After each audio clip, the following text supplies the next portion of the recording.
Good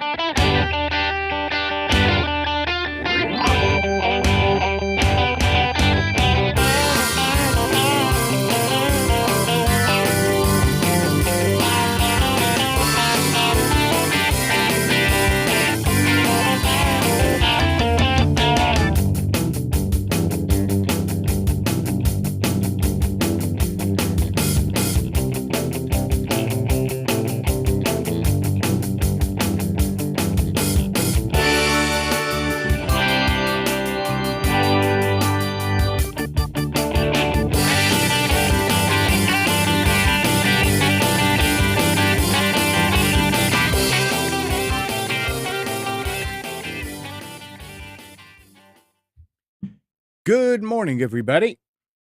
You're tuned to Computers 2K now on the Nissan Communications Network. I'm Amnon, your host for the next couple of hours, along with Mike. I'm here for the next couple of hours. Okay. And Gal is here. Hello. Hello. Nick will probably drop in a few minutes. He's got to sober up. Our number is 919-518-9773. Computers 2K Voice on Skype. And today's show is made possible by vMix Software, Telestream's Wirecast software, and is sponsored by Tom Sinclair of Live Streaming Gear. And we are rolling. Well, we figured that. We heard the theme music. We heard the introduction. Yeah. So. Well, no, I'm saying this to myself. I mean, I've got all the buttons pressed, so it's fine. Okay. So you have to talk to yourself to get the message through. I have to talk to myself. You see, right now I'm talking to myself. Hello, self. Whatever works, Amnon. All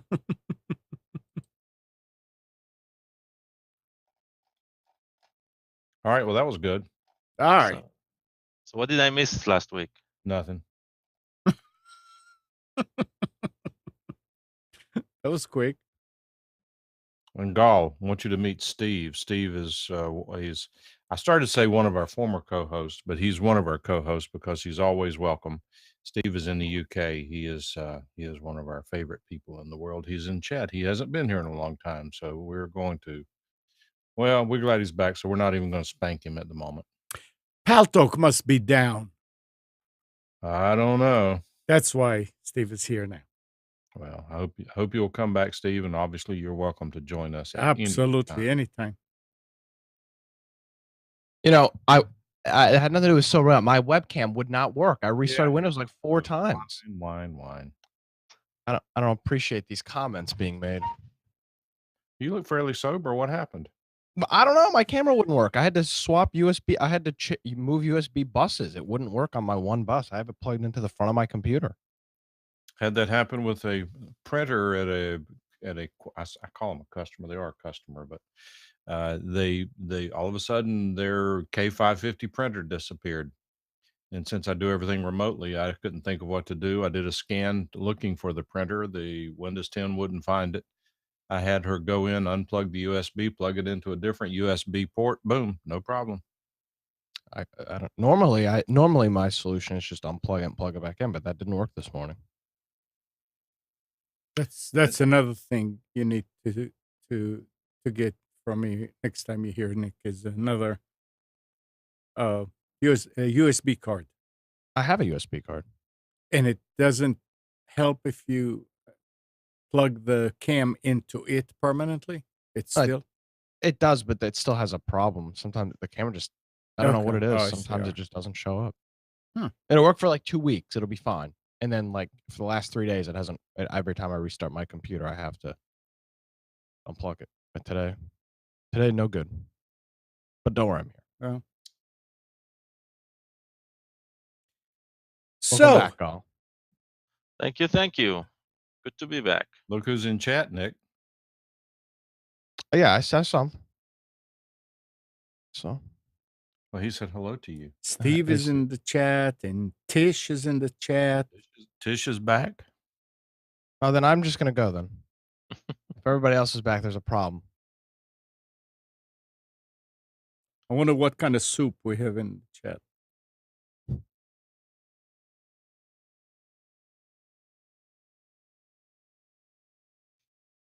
Did you enjoy the thunderstorms in Raleigh this morning? Kept me awake. Yeah, last night. Yeah, I mean it is wet outside. I got up about 7. It wasn't raining anymore, but everything is wet. But last night, like about 10:30, Kathy said it's lightning. So I went to take Gaia out before she goes to bed, and it was unbelievable. I mean, it was like constant lightning, cloud to cloud. I mean, it was right. It wasn't close, but it was close enough that you could see the outline of some of the clouds in it. But it was just continuously going. I've never seen something like that. It's like somebody put a wire there and said, "Okay, connect it. That's it," and it just keeps on arcing, but no thunder. Yep. Some serious thunderstorms down here in the south, that's for sure. Did it? It hit you really bad, didn't it? Oh, This it week. rained all day here Friday. Mm.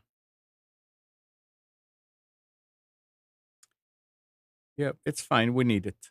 I'm not complaining about it. If I do sound like I am, I'm not. Sorry. You stop complaining about the weather.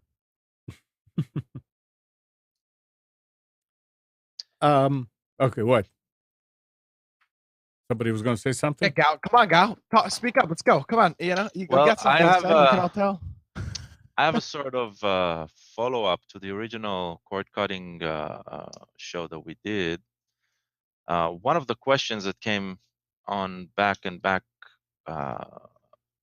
was whether there's a possibility of getting local programming over IPTV, which is the probably the last thing on the mind of the companies providing cord cutting solutions. And apparently, up until 2014, there was a company that did exactly that until they needed to file for bankruptcy because of legal issues with the broadcast networks. The company was called Aereo, Aereo. I'll paste the Wikipedia link We about them in talked chat. about this. They were in New York City. Were they the ones that gave you a little like quarter size antenna? No, I don't think so. I think everything was IPTV. I don't know. I just heard about them. I don't know about the technology too much.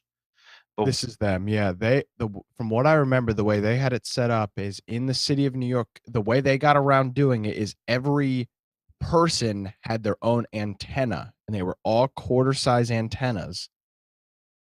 okay. In New York, I think they were only available in New York. How is that not No, they legal? were available actually in a lot of places. They were supposed to get to Raleigh Durham, but they were available in Atlanta, Baltimore, Boston, Cincinnati, Dallas. Check the Wikipedia page.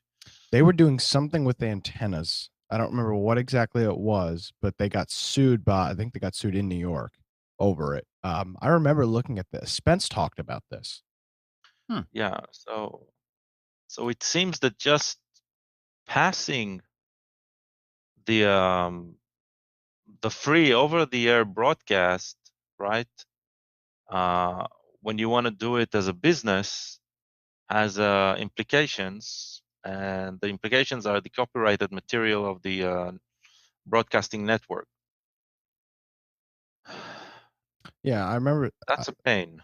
Yeah, I remember that. Yeah, and they thought their solution was to put up a whole bunch of little antennas. But that's our solution, right? For each subscriber, we've got an antenna. Therefore, it's it's good. But it turns out that it still wasn't. They still lost. I wonder what they did with the antennas, because I mean, how can somebody sue you over giving somebody an antenna to? They now see they were having the antenna on their mast or whatever they were using, and they were saying, okay, antenna 502 goes to Amnon Nissan, but they were still giving you the channel for so free. they were rebroadcasting it to for that free. antenna. Yeah. I see. I don't So remember that. they were a proxy service for over-the-air broadcasting in New York. So Okay. even if you're not in New York, you can still get New York programming by the antenna in their hosting facility. Yep. Does that make it clear? Interesting. Yeah, this is let's see, I'm sure I could find an article on it with some more searching, but yeah, there's a lot of references there. It needs to here is an image of what something similar to what they're doing. They had this antenna array of actually these look like those are what dime size antennas in I remember it in New York, and they thought that was their solution to the problem. Have an antenna per subscriber, therefore you're not sharing. But turns out that still did not work because they still got shut down. But I mean, was that it, Gal? I mean, that's the update. Well, the update is basically a discussion about this and understanding what the problems are. One of the possible solutions that I mentioned was maybe hosting somebody's HD home run remotely, right? And then you can get the broadcast signal over IP. But it seems that if somebody wants to do it as a business, then there is a legal problem specifically to the US probably that needs to be resolved first. And I'm wondering where the pushback is coming from, because the way I see it, right, the networking broadcasters, they have to broadcast over the air probably by law. That's part of what I'm guessing. But it also means that they make the money from advertising on it. So the more the content is exposed, the more revenue they can claim. So I'm missing probably some understanding of why, and I was thinking maybe you guys in the which you have you're more involved in the broadcasting world than me, can explain what I'm missing here. I don't know. All I can say is that I was told or I heard that Sling has local programming. And my guess is they got to an agreement, but Sling isn't a very cheap solution. Right. But I mean, right.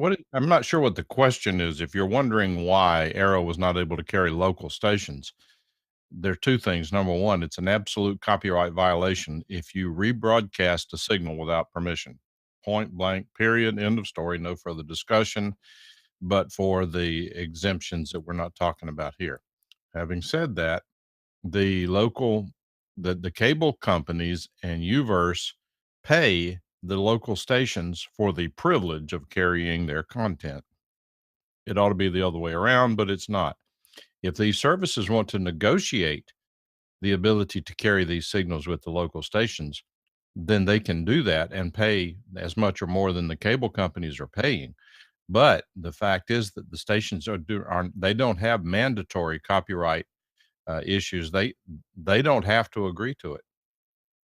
So their solution, because I just watched a little video that they'd made in 2014. I posted it in Shout 2013. They were renting the one antenna to one person. That's still considered rebroadcasting, even if you were saying renting the antenna from them and they were sending you the signal. The issue is rebroadcasting or performing the content.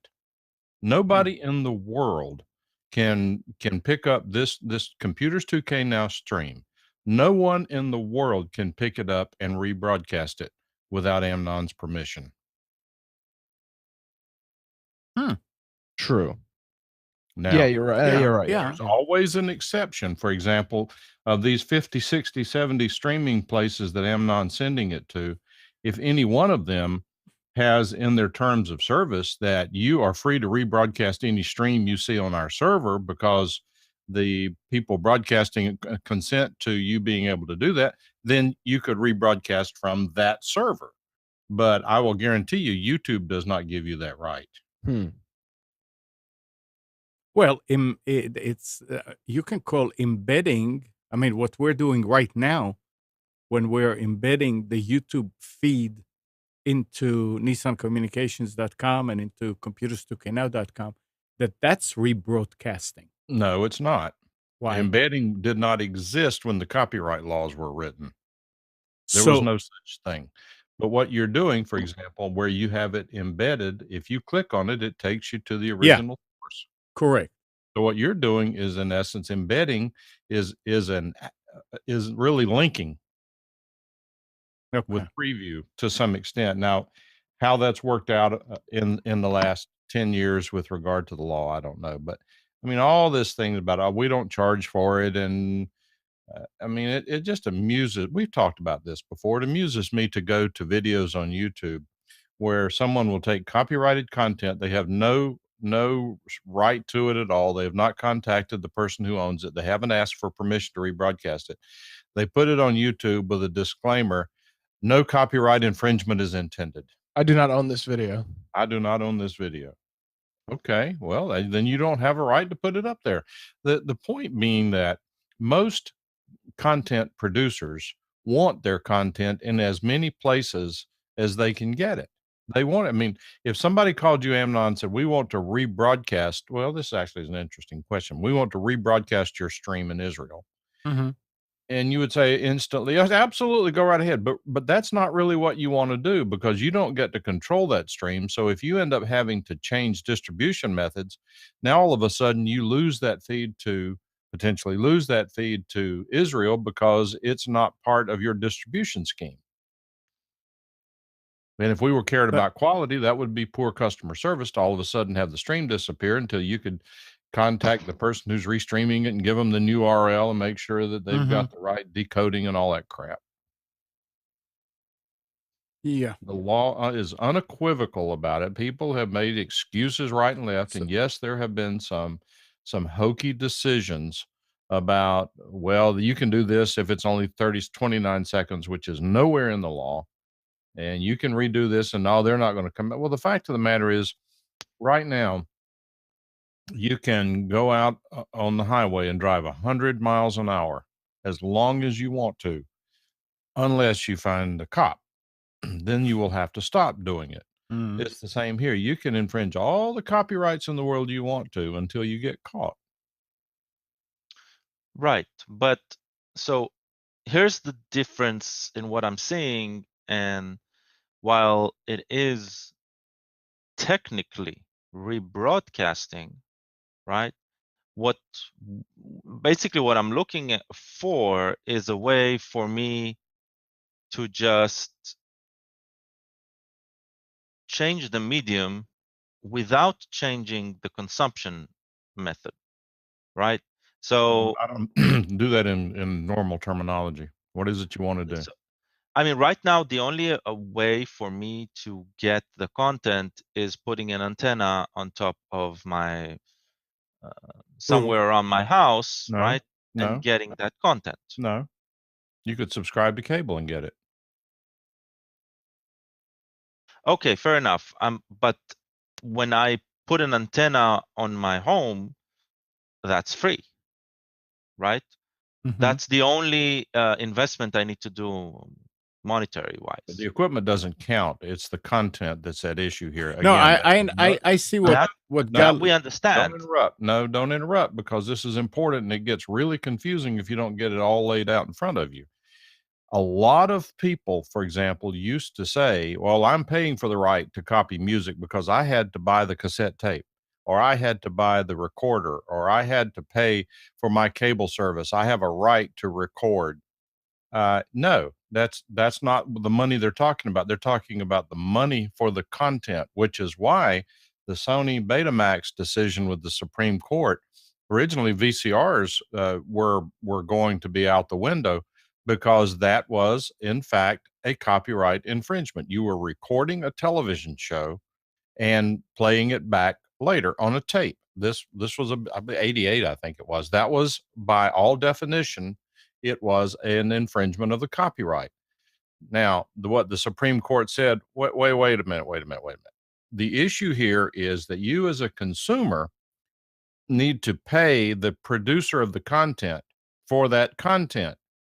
And let's think about this for a second. So you're a cable TV subscriber. Let's just use that as an example. You're a cable TV subscriber. You hook your DVR, or those days your VCR, up to the cable. You record Dr. Phil to watch later, and you watch it. Well, wait a minute. You paid for that content. You paid for the streaming of the content to your device. Right. So the fact is, and this is where the term time shifting came in. So what the fact is that you are not watching it in real time is secondary to the fact that you did pay to have that content streamed to your home to be watched by as many people in your home as you choose. The difference was whether they could stop you from doing time shifting, and it was 1988.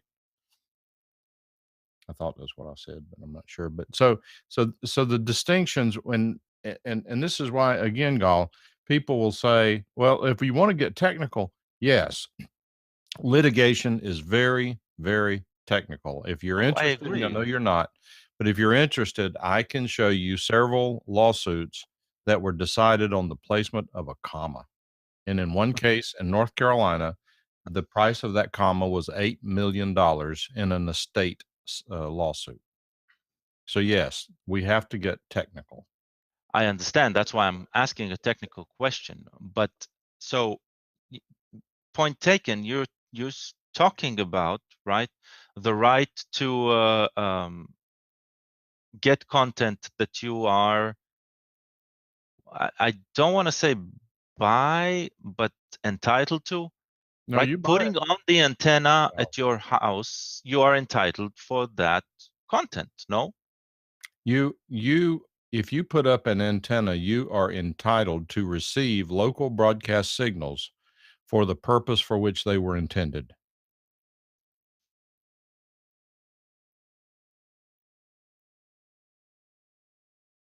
Therein is the rub.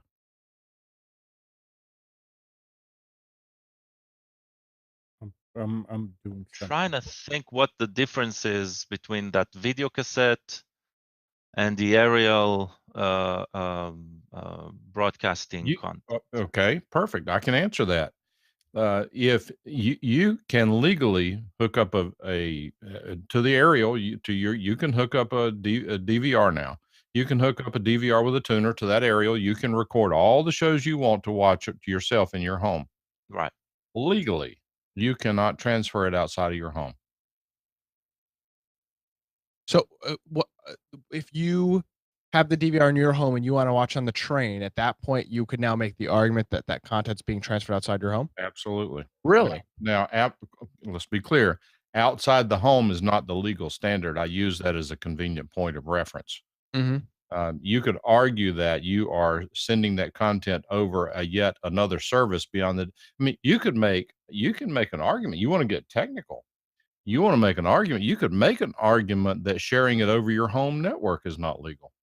The counter argument to that is no, the method by which I am viewing this content, for which I have a license to watch that content based on my payment of my cable bill or the fact that it's on broadcast TV, that the method over which I watch it is irrelevant. You can make that argument. Does it win? Who knows? I mean, you look at the Supreme Court, look at the makeup of the Supreme Court. Do you think every decision they've rendered makes sense? Oh, definitely not. That's quite so. That wow, interesting. So what if you record something and the second you take it outside your home, you're saying in some respects you could now, that is breaking the original intent of the broadcaster in some cases. Well, I was trying to read the decision, and the point of contention was whether Aereo's business model contributed a public performance, Right. which would legally require it to obtain permission from the copyright owner. Exactly. And the court ruled 6-3 here. The business model was no different than that of a cable television provider, despite the difference in technology. So they were trying to solve the issue by saying, "Hey, our technology just basically provide the time shifting No, solution no, over." no. That is what they were trying to do. But I'm telling you that I have not read the decision, but based on what you read, that's not what they were arguing. What they were saying is that the distribution using their antenna system is no different from using a wire. It's just it's a technical difference, not a legal difference. And I would argue that that's true. I would say that's exactly right. If I'm a, I'm trying to be careful here. If I'm a local TV station and a service comes to me and says, "You're already on Speculum Cable. You're already on AT&T Uverse. We're going to put up a system. Call it, I don't know. Let's call it Arrow, and we're going to distribute local signals to people through a local antenna, so they don't have to put up a UHF antenna to be able to receive it over the air. We would like to negotiate with you for carriage, CARRIAGE, carriage rights, so that." Um, uh, we can rebroadcast your signal over our system. The TV station is perfectly free to negotiate that, and then the problem goes away. My question was, in this suit, did Arrow ever negotiate with any of those providers to be able to carry their signal?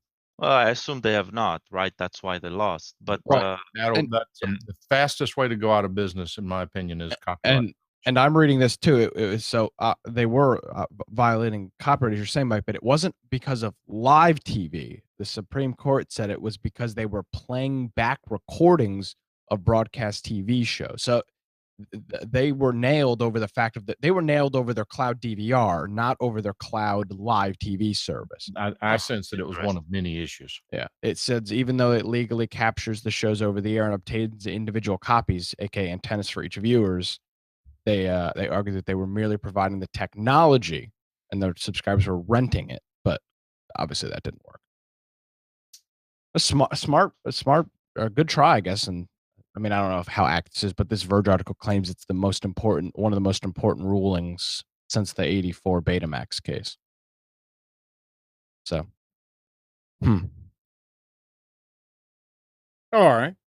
maybe that's what I'm missing here. What I missed here, that they failed on the DVR point. That's what this article claims. Yeah. I'm not sure. Need to look at which would fit right up with what Mike was saying about right. doing that time shift or taking that content and recording it outside. Very smart on their part, though, to try to get away with these little individual antennas per customer. But I guess they didn't think the Supreme Court would argue it or go against it. Rather, you're muted, Mike. Copyright law is one of the most vicious areas of the law. It is written to be so favorable to the movie studios because of all the Meryl Streeps and all these people going up and lobbying Congress and who knows what else they do to get these laws passed. Walt Disney, at one point, Mickey Mouse was about to drop into the public domain, and the laws were rewritten to keep it from happening. Yeah, it's just amazing. So wow. You don't mess with copyright law. Alan's asking, when did U.S. TV stations start charging a toll to rebroadcasters? I don't know when that started, but it's been there for a long time. And Alan, you're in Canada, but around here, for example, and I talked with Gall about this. One of the few TV shows that we like to watch is The Blacklist because of James Spader.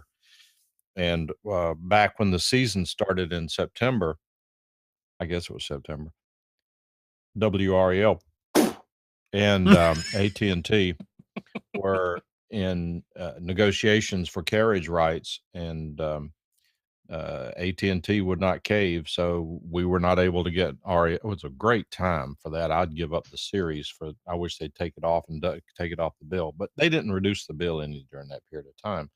But in other words, we missed the first 7 or 8 episodes of The Blacklist, and so we're a season behind. And but like anything else, you can find it elsewhere. Yeah. All right. Let's switch from that now. Uh, Mike is going to spit again. Best Buy. I like Best Buy. Okay. Really? Is Yeah. turning to in-house consultants to help distinguish it from Amazon. The advisors act as personal chief technology officers, helping people make their homes smart or merely more functional.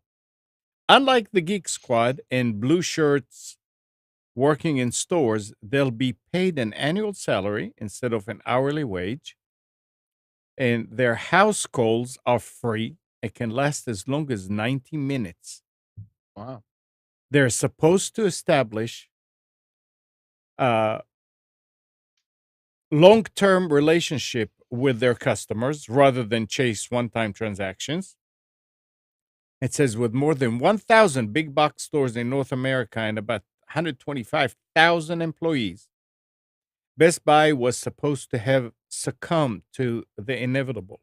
Everyone thought we were going to die, says Hubert Jolly, who was hired as chief executive officer in August 2012 after profits shrunk about 90% in one quarter. Hate it when that happens. The what? I hate it when that happens. Yeah, well. 90% in one quarter. And his predecessor resigned amid an investigation into his relationship with an employee. Gee. Oh, he So, needs to run for Congress, let me tell you something, though. especially in California. Uh, I told you last week or the week before we had to buy a washing machine, and Kathy went and looked at Best Buy. She went to see what she can see. She said she couldn't even look at machines at her own pace. I mean, there was a guy there that was working who was hovering and was just talking and talking and talking, trying to tell her what she should get and what she shouldn't get and all that. And she already did a lot of research. She was listening to him, but she said he was trying to sell her the most expensive ones. Of I course. wonder why. Actually, I don't know why Best Buy doesn't do commission. Well, let me also say that there's an easy way to fix that problem. If you go in there really wanting somebody's help, you'll never see a soul. right. Yep. Had that problem before, that's for sure. Yeah, and Jack's right. I mean, there's a little bit of comedy in this whole thing that Best Buy is proposing to do. By the way, they have, when it comes to technology, they are number one in the country in terms of a retail store. They have an opportunity to own that part of the market until Amazon has drone deliveries or whatever they're going to do. But I'm afraid they are not doing what they need to do. Well, and part of it, what they should be doing more, and they're not as of yet, and it's frustrating for me, and I'm sure Gal and you and Amnon and Mike, the enthusiast market. I mean, they do sell some computer equipment. You know, they've got a very limited supply of power supplies. They may have 4 that they sell in stores, and they may sell a video card or 2, and of course they sell peripherals, keyboards, mice, and webcams. But in terms of like the real enthusiasts, you know, if I could go in there and buy, you know, sticks of memory, which I don't think they sell. If they do, it's probably a single. Is it a single SKU? I doubt it's a big selection. No, they usually have 2 or 3 last time I checked. You know, that would be, I think, a market they could expand, especially with the ever growing PC gaming market. Look, retail space we can go spend all the rest of the show on this. Retail space is expensive. There is absolutely no way that your local Best Buy store is going to have the inventory that Amazon has with warehouses all over the country. You're not going to be able to walk in and buy everything from Best Buy. So what do? So all of a sudden, we all of us get together and we decide to buy out Best Buy. So what we have to walk in and make a decision. What we're going to do is we're going to determine exactly what the top 80% of the sellers are, and we're going to carry as much of the top 80%. The other 20% we'll have to give up to Amazon because we don't have the ability to deliver it same day that they do. We will compete in the markets where we can win, and we will not waste our time and money on the markets where we can't win. And there's enough, the 80% is big enough that Best Buy, and especially since they do price matching. You see the price right now. You see those memory sticks, and there's a little bit of a gamesmanship here too. Steve connected, but he didn't. Apparently, his audio didn't work. So call back in, Steve. But apparently, there's some gamesmanship because what happens? Let's say that you go to, and I do this all the time. You go into Best Buy, you pick up a stick of memory, and you say, "Ooh, that seems a little bit high." So you scan the barcode with the Amazon app on your phone. It brings it up on Amazon. You find out it's $5 cheaper on Amazon. Show them that ad, and you'll get it for that price. Yeah. I Now, just I don't know. what they do is Best Buy is big enough that they play some games that they will get a different barcode so it doesn't show up on Amazon. That way they don't have to price match. But then you have to decide, do I need to walk out of the store with it, or can I wait until 9 o'clock tonight, or can I wait until 2 days to get it here? And most of the time you can wait 2 days. Yeah. It just seems like the I keep seeing this with the PC gaming market that is expanding into a whole 'nother realm of people. It seems like there may be a little bit of a market there. I don't know. I mean, I Well, don't know if they sell I mean, motherboards. remember, I mean, I would think that if I was Best Buy, I would take a look at history. They can't sell everything, Of course. and they shouldn't sell everything because remember, CompUSA. All right, let me ask you this. Well, it's a I good don't. point. This is a really good point. So Well, let me ask you a question though. Go ahead and finish, Nick. I I'll was come gonna out. what did CompUSA sell? CompUSA was Just before my computers. time. Okay. Everything computer. I mean, Like a Circuit City? Oh, no. Circuit n- City was more like a Best Buy. yeah. Oh, okay. Yeah, 'cause Circuit City was more techy I than I mean, more remember like Best Buy was. what's the other guy? What's the other store that went out? Fries, Tiger. Oh, Tiger Direct. Like Tiger Direct. Okay, gotcha. So like a real computer store. Oh, everything computer. It's Oh, okay. Computers USA, CompUSA. Gotcha. It went out of Okay. business. It couldn't Hmm. support itself. Go ahead, Mike. All right. So again, we just bought Best Buy and we're trying, excuse me, we're trying to decide where our market is. And Amnon says, no, wait a minute. People aren't going to walk into a store and buy motherboards. That's an online item. And I'd say, Amnon, how's Fry's doing? Mm-hmm. And the right answer is, well, they do really well with about 5 stores. They don't have 1,000 stores. And I'd say it's a valid point. But are they able to sell motherboards? Well, yes. Well, maybe then we need to have a percentage of our stores that are Best Buy Tech that are really they sell the top 80% or even the top 50% of the items in the Fry's store. We know that people will buy those things retail or Fry's wouldn't be in business. Yeah. No, I'm not saying that you should not, but I'm saying that there's just so much that they can store locally. And I'll bring up one other little point too that Jack, quote unquote, was mentioning with regard to these techs that they're hiring at Best Buy to to build these long-term relationships with their customers. What are they going to pay them? 20 grand? And you're Okay. going to compare that with Amazon? I don't know. Yeah, I mean It's it's micro. nice. Well, that you talk about a great store. Oh, What? Where's their micro center? yeah, they're all over the country, but they're not many of them. But they were supposed to come down here at one point, and that evaporated pretty The one in quickly. Charlotte? I think there was one in Charlotte, I don't know. MEI Micro Center. Hmm. I don't know, but they I've been in one. good store. Well, Yeah, they have 25 locations nationwide. I mean but they make it in the online market, and then the walk-in is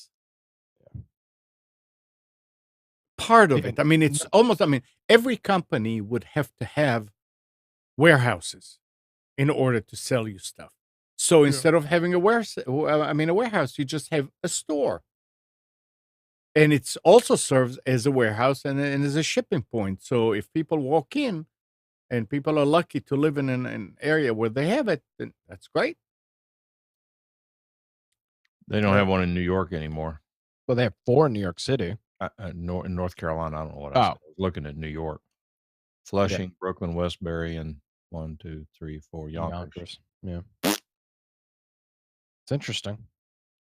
But if you're in one of these cities, it's microcenter.com. If you're ever in one of these cities where they have them, Tustin, California, Denver, Duluth, Marietta, Chicago, Westmont, Overland Park. Well, I've been in the one in Overland Park, Kansas, Cambridge, Massachusetts, Rockville, Maryland, Parkville, Madison Heights. Anyway, you can look at the list, but go in there if you're listening to this show, you're probably interested in computer tech. They really got a lot of stuff in there. Hey, Mike, I am do not. you remember Lafayette? Lafayette Radio, of course. Yeah. Heathkit. Yeah. They all go out of business though. Why is that? I don't know. Not enough business. There are not enough people. I mean, Nick and I have had this discussion recently, in that Nick is on his way to becoming a broadcast engineer, and he's progressing very well, learning a lot, finding it interesting. I believe you said, Nick. Yep. And but at some point, Steve is here. Steve, is your audio working? I'm on my tablet, so it's probably horrible, but yes, it is. It is horrible, but it's excellent to hear your voice again, our friend. We're glad to have you back. Well, yeah, I'm on the Surface Pro 4 now. The Pro 3 broke, and I had to get a replacement because I love it so much, and I got the Pro 4. Well, where's your microphone? It's over on the other side of the room, and I'm sat really comfortably in this heat at the moment. I left it outside. Well, we are glad to have you back. Jump in anytime you want, and don't be a stranger. Yeah, I'll keep the mic on mute because I know it sounds like, not nice. But I'll perhaps plug the other mic in a minute. That's if you feel like it. Yeah, the Micro Center. I remember buying a bunch of stuff online from them too. Yeah, they were good. Yeah. Finish what you're saying there, Mike. I don't remember what you said. Nick and I have been having this conversation about technical stuff, but at some point, and it's kind of a convoluted way of what I'm getting to, but at some point, Nick is going to have to learn Ohm's law. He's going to have to learn about components, transistors, integrated circuits, because at some level, if you take it, for example, if you take your computer to Geek Squad, which I think is a horrible name, but if you take your computer to Geek Squad, they're going to change boards. If you bring it to me, I'm going to look to see if there are any failed components on that board, and I'm going to repair the one that you bring in here if it's worth the time. And usually it's not because stuff's so cheap, but I do board level repairs like Gary does. And the point being that what I'm getting to is that even in the broadcast email list that Nick and I are on, that the old timers there are lamenting who's going to take over when we're gone. I mean, for a long time, there was a lot of there were a lot of job opportunities for engineers because most stations had their own engineer, part-time or full-time. And as the consolidation of the radio industry continued, all of a sudden, the company who owned 4 stations now owns 24, and that same engineer is responsible for most or all of those stations. What that meant was that a lot of engineers couldn't find work for a period of time. Well, now the problem is those superstars are disappearing. And since there wasn't any work, no one is coming in to backfill those positions as these guys decide to retire. The bigger problem is that the people who are coming in haven't been interested in buying and building circuits and circuit boards and things. All they want to do is program computers, meaning that whenever you're on the air, all of a sudden you go off the air, piece of equipment fails, it might be 2 weeks before you can get a replacement part. So you need to be able to pull the board out, grab the schematic, know how to fix it all the way down to the component level. For a lot of things, there are a lot of things you can't. Some of the more sophisticated digital equipment, you cannot repair that because it's surface mount, and there is not an expectation that you're able to repair and replace circuit mount equipment yet. But if it's mission critical, then you have spares on your shelf to swap out the cards and send it back to the manufacturer, who has a reflow station that they can fix all that. Yeah, but we've had this conversation before. If I needed to buy a capacitor or something like that, I don't think there's a place I could do it locally. For example, exclusive of a transmitter, I've got enough parts within 10 feet of where I am right now to keep most radio stations on the air indefinitely. Oh, no, and I got that, but most people don't have a a friend by the name of Mike Phillips. No, I mean, there are people down in Wilmington who do. You got to make the right. It's like swimming pools. My wife wants a swimming pool. I told her we just need to have a friend with one. Yeah. But point well taken, Nick. Oh, it's just, it sucks because you mentioned why people are no longer interested. Why people my age, the 20-somethings, aren't interested, because it's not accessible for most. I mean, like, I'm sure back when you were interested in this stuff, Mike, you could walk into a store in Laurinburg and get stuff like that. I know we own the store, but even then though, we sold almost no parts. I mean, even before that, my father was a TV repairman, so he had a lot of parts. Even when we owned a Radio Shack, people would come in, and a lot of the stuff they would buy, if we didn't own a Radio Shack, they would still come to see us because we of the TV repair business, and the stuff they asked for, chances are we'd have given it to them. It just was not a moneymaker. You have to pursue your passions. Yeah. All right. Who's got a Roku? I do. I do. Well, Roku's new wireless Steve, speakers. Go what? Is Steve talking? Oh, I don't. I was, but oh God, he's low. Audio's way low. Okay, be right back. Yeah, No. I thought he was trying to talk. Because he switched over to the microphone, so I wanted to make sure he got the level set. All right, go ahead, Amnon. It says Roku's new wireless speakers automatically turn down commercials, turn loud commercials down, and turn the show audio up. Roku announced that last week that it is getting into the audio business with the launch of its in-house Roku TV wireless speakers. The two HomePod SQ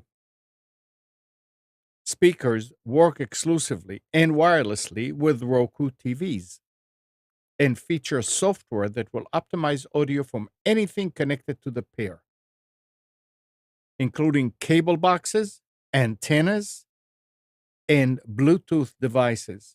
The company also announced a new Roku Touch tabletop remote that's similar to Amazon Alexa. There was always talk about why can't we have those TVs just lower the commercial and bring the audio up back when the show is going on? Because if that happens, Amnon, there's not going to be any free over-the-air TV. I hate commercials as much as the next person, but Nick and I will tell you that without them, there ain't no. If nobody buys any, we're getting an echo from Steve. Steve, we're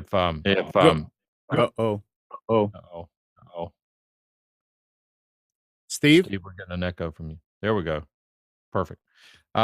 So if nobody buys any advertising on WFBT, Wilmington's Big Talker, 106.7 FM, there will be no Nick Craig on this show as engineer and employee, because ain't nobody going to be able to. No, I'll be sitting next to Mike in his room up there doing the show. So no, but it's okay. But why does it have to be louder? It's not even legal to be louder. The fact that it is a different matter. Because that's what they're doing. They're turning loud commercials down. So it's like they see certain dB and they bring it down. And then when the show comes back, it goes back to normal. So everything is... It's like Gary says, so big deal. They put an automatic gain control in the speakers. Well, why can't they do the same thing in TVs? They've had it for years and years and years. If you go through the smart settings on your TV, you will see that they call it. And it doesn't work. It does work.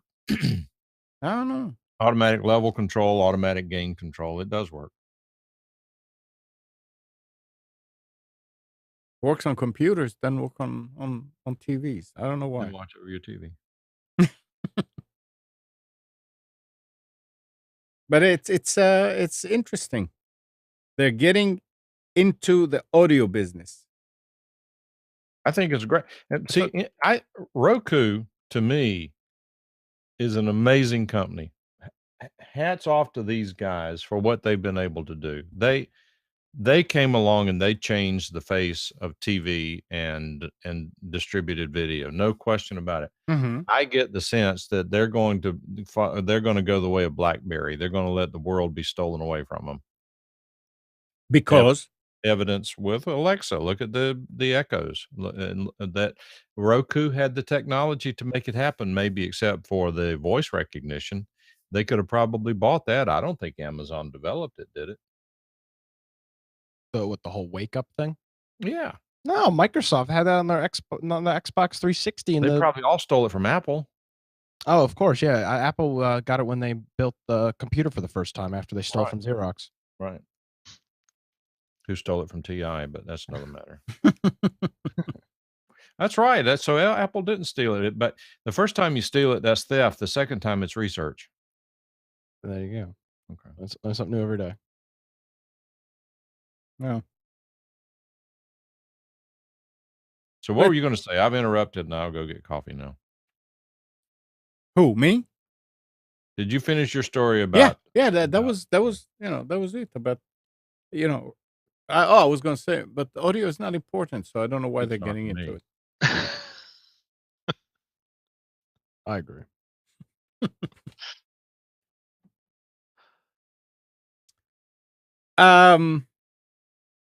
If you have an older phone, cell phone, according to Droid Life, Verizon is no longer activating 3G only phones. Instead, they will only accept 4G LTE equipped phones going forward. Here's what Verizon had to say about the matter. For several years, we've been publicly saying that our 3G CDMA network will remain available through the end of 2019. Virtually all traffic on our network is on our 4G LTE network. To facilitate a smooth transition to 4G LTE capable products and services, we are no longer allowing devices that are not 4G LTE capable to be activated on our network. So I guess if you have a 3G, it'll work. It'll keep on working until the end of 2019. But if you need to do anything to it, or if somebody gave you an older phone that's 3G, they will not activate it. You know what sucks about that is a lot of people, not 3G, but if you have a phone as a backup, would now you kind of be screwed. Yep, that would suck. But that's it's almost like what Microsoft does with operating systems. I mean, you can't maintain this technology there, and it's taking a lot of resources. So they say, okay, no, we're not going to do it anymore. All right, fine.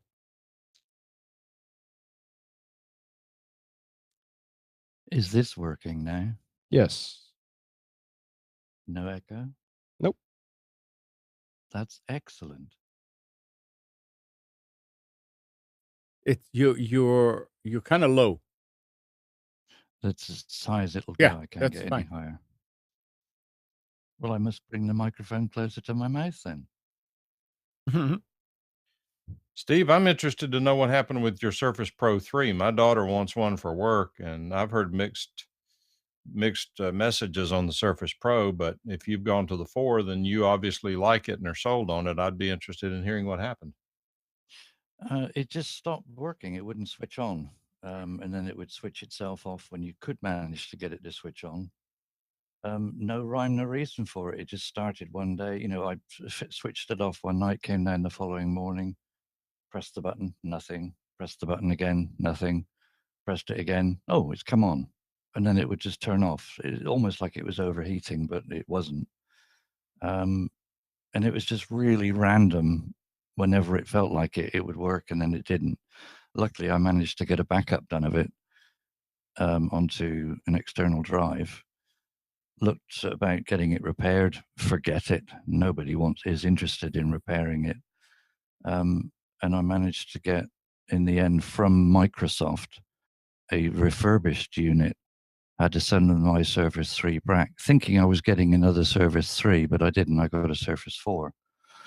Long, laborious task, because that was back in the time when we had all that snow. So many trips to the collection point, only for them to say, "Oh no, you haven't got the full label," and "No, we're not accepting parcels at the moment." And it was like, you really don't want me to replace this tablet, do you?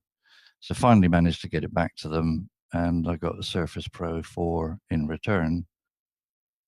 Pretty much the same as the 3, apart from the volume controls being in a different spot. But I'm well sold on it. It's really good audio. You can do everything you want with it that you can on a laptop computer, but in tablet form. It really is a nice machine. Are you using it with the keyboard or as a tablet? No, I don't use it as a tablet. I have it with a keyboard on my lap all the time. So the fact that the 3 died obviously didn't scare you away from the 4, but then again, with them working with you to get a replacement for it, then that would make sense. Yeah, I thought I was going to get a 3 in replacement, but I didn't. I got a 4, which was bonus for me. It cost £590, by the way, for a refurbished unit, so it wasn't cheap. That's actually pretty cheap for a Surface Pro 4. Yeah, I mean they're £800 if you want to buy them new. And I thought, well, 590, it's a service exchange. You still get a year's guarantee. And although the process wasn't as simple as I would have expected from Microsoft, there's certainly a lot to be desired in their purchasing process, which I had great fun in emailing them to tell them about when they asked me for a review of their services. I kind of laid it home to them. But yeah, I'm sold on it. It's a lovely piece of equipment. It's very good quality, and it exudes quality. It really does. I always get complimented on the microphone built in when I'm speaking to people on Pal Talk. It's only when I come here, Mike, because your ear is so tuned to terrible things in reflective audio. Well, now to be fair on that, Steve, because it's interesting, really interesting that you say that, because this morning I was watching a video, and I'm trying to learn how to do woodworking, so it was a video on a saw stop, table saw. I'm watching this video, and full 720 or 1080, I don't know which, beautiful camera. I mean, the thing looked network quality. It was definitely a home video, because at one point the guy said to the cameraman, "Walk over here and get a shot of this." So it was definitely home done video in a guy's shop. And I mean, it just impeccable quality. And this guy's got probably $150,000 worth of equipment in his shop, and he's using the microphone built into the camera. So he turns his head and looks around and says, "Let me reach over here and grab this particular tool." When we can't even understand what he's saying. And I'm sitting there looking, I say, "How do you do this? How do you go out and buy a Mercedes or a Rolls Royce? I mean, you get the top of the line, everything's perfect, and then you don't even bother to put gas in the tank." I mean, audio is essential to being able to understand what you're saying, right? I mean, by definition. Yeah. So if people can't hear you, but here's the point. It's not just that I'm an audio snob, which I am, because it doesn't take that much work to get it right. And what pisses me off, though, is that, and Steve, you probably heard us talk about it. I know Amnon has, but when you get to be older, like Amnon and I are, even though you might be able to pass a hearing test, might hear what? Huh? You can hear people talking, hear what they're saying, but you can't understand what they're saying. The intelligibility goes down. Yes. Some people argue that it's because of a decline in the frequency response in the 3 kilohertz region. But there's more than that, because my hearing's been tested and it's not bad in the 3K region. It has to do with your brain's ability to take what it gets from the eardrum and turning it into perceptible words. So whenever these people do these things from the bottom of a barrel, Nick can sit there, listen to it, and say, "Mike, what are you griping about?" And I just turn it off, because I only understand about 2/3 of what they're saying. And when you're listening to technical things, you have to listen to 100%, not 67%. And so yes, I'm an audio snob when it comes to that. Well, quite right too. I mean, if you've had a history in audio all your life and in radio, so you're going to pick up on something that could be better than it is. like you say, for very, very little money, you can get much better audio quality and really good audio quality if you're prepared to tinker around and change settings. So the microphone that Jack said you need a crystal microphone. But anyway, for anyone who's listened to the show since the beginning and who first heard you talk on the Surface through the built-in microphone, and listen to the difference now. This microphone that you have, at one point when we were buying them in the United States, we were getting them for $35. And my point is that if you can't, and now they're 60, but now you had to go and tell everybody, and now they're $100. yeah, well, you know how that goes. So, at my point, if you can't spend, you got a $150,000 shop, and you probably got a $3,000 or $4,000 DSLR camera doing the video, and you can't go spend $60 on a microphone. There's something wrong with you. To use your analogy, it's like buying a top of the range Mercedes and putting the cheapest possible tires you can on it, and then wonder why it's not holding the road. And then bitch about it. Yeah. Or even listen to the worse, noise not from even those notice. tires. No. Nick, Yes, sir. do you have any kind of Prime Day report? Can you hear me? Hello? Oh, okay. Sorry. No, it was a disaster. They were down for the first 8 or 9 hours of their whole Prime Day thing. Mm-hmm. What a mess. Nope, didn't buy anything. Tried to. Yeah. And there was an article here that says that they explained that Prime Day doesn't mean it's the cheapest prices that you can find. On some stuff, I bet. Yeah, on they some. did a couple of flash. The way the good thing to get on the Prime Days or anywhere is their flash sales that are limited quantity for a certain amount of time. I added a couple of items to my wish list, my want list, whatever they call it, because their website was down. It didn't notify me when the items became available, so I didn't get to purchase them. So I tried, and then after that, I was pissed off that they didn't notify me that the item I asked them to notify me for was on sale. So I said, screw it, I'm not buying anything. And I didn't. The article goes that Amazon said it has never claimed that Prime Day is necessarily the cheapest time to shop on its site. Oh, yeah. It comes after a consumer group which warned customers that apparent bargains are not always as good as they seem. It said some goods can actually be cheaper at other times of the year and advised shoppers to do their research. The 36-hour sale aimed at subscribers to the Prime shopping service offers discounts on a range of goods. The deals are time limited, with shoppers being told that some items are only available while stocks last. Interesting. Yeah, I mean, there was some good deals on some. Like one of the items I was looking at was a wireless charger for my phone. It was a decent deal, but obviously wasn't available. Well, I mean, it worked really nice in my case.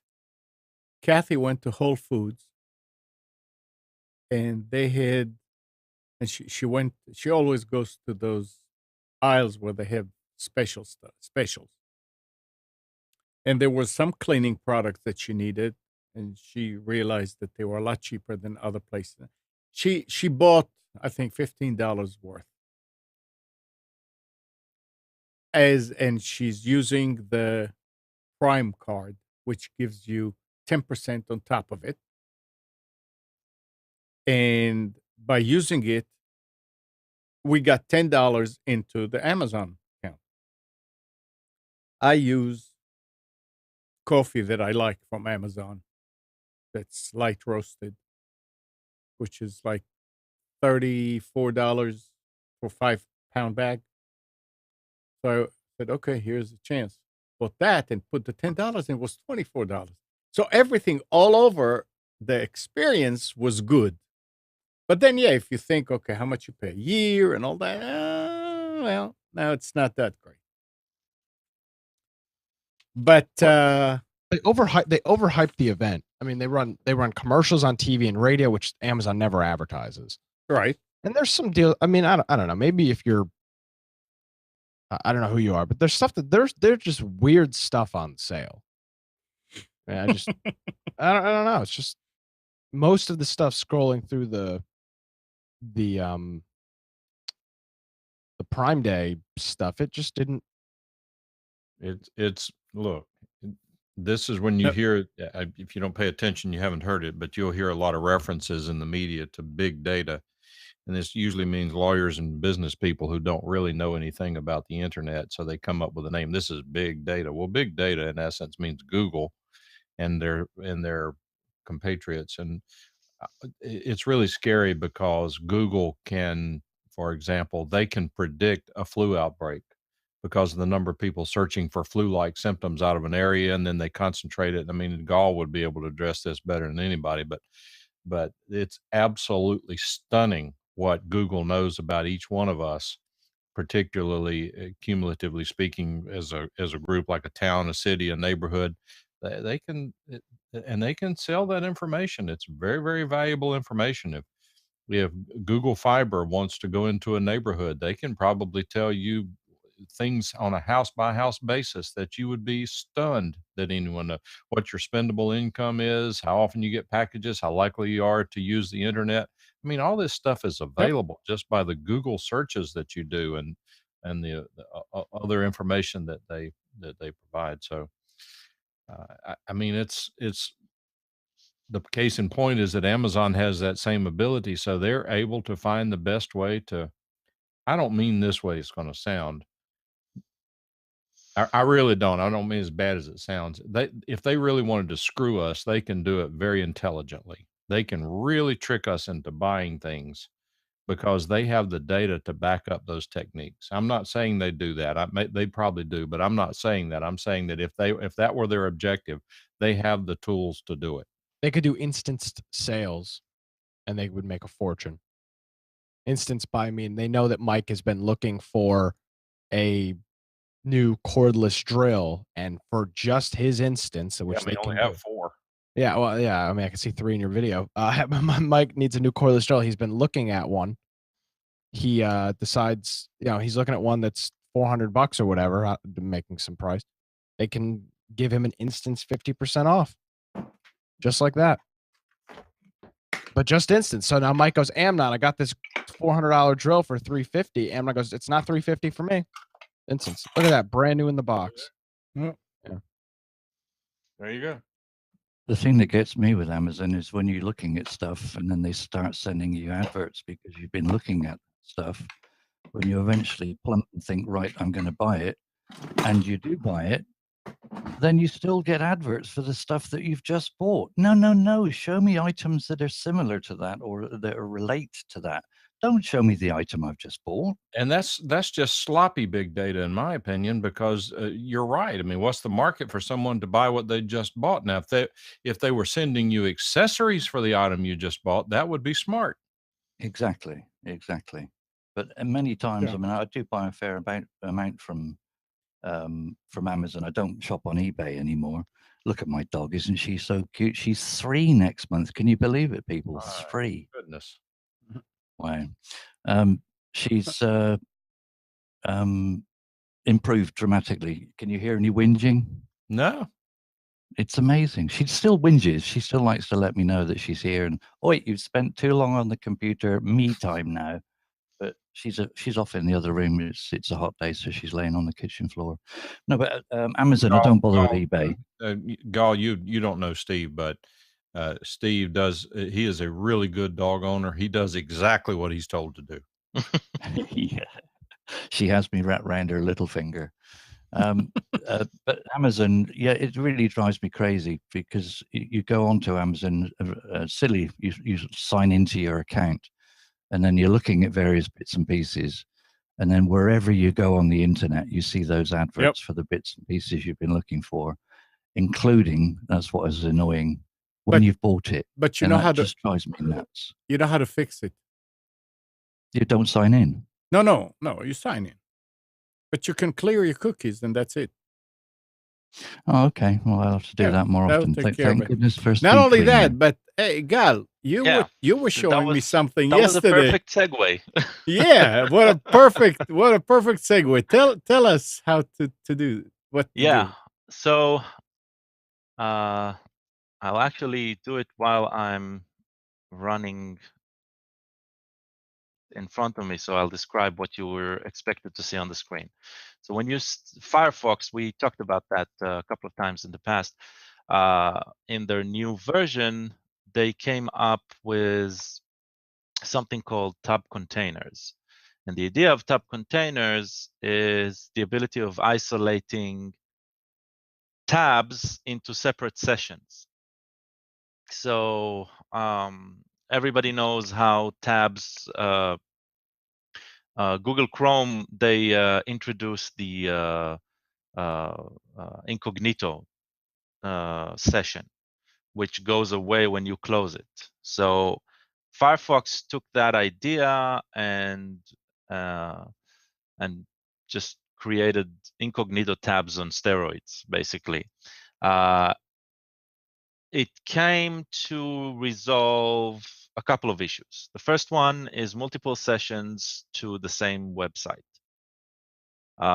Google are great in allowing you to log in with multiple accounts, but other sites don't necessarily do that.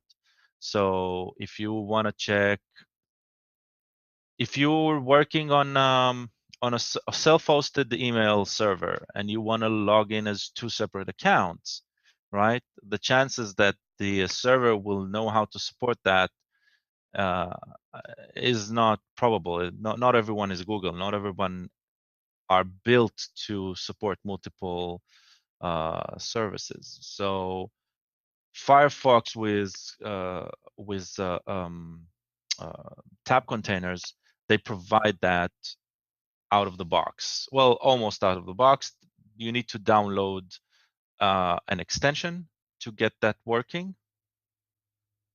And the way you do it is when you go to the add-on extension list in Firefox, it'll be Control-Shift-A if you're on if it's with the default key mapping, and you just search for container. Get a bunch of different add-ons. The main one is called Firefox multi-account containers. I'll paste the link directly to that extension into the chat. Let's put it here.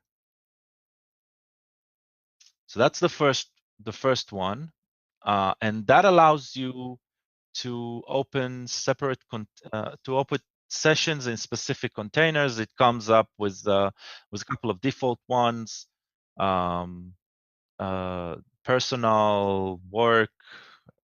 Let's see, personal, work, banking, and shopping. And the way to control where you're opening a tab, you'll go to the new tab icon, the plus sign at the top, and you just long click on it, and then you get an option to choose in which container you're working. So that's the first step. But in order to isolate your shopping experience, for example, as you described, you just bought something on Amazon, and then when you continue and browse the world, the web, and everything keeps coming back to you because it's on the same session as you've been logged into your shopping account. What I do is shopping. I do on a shopping session, shopping container. Everything else is done in different containers, and actually every tab that I open, unless it's for a specific service that I know that I'm returning to and I want, the login to be remembered and all of that, every tab is a separate session. And to do that, you need to search for, let's see if it's on the default page. Well, it's actually on the default search results, but it's somewhere at the bottom. What I'm talking about is temporary containers. That's an extension. That's another extension, and I'll paste that link. as well.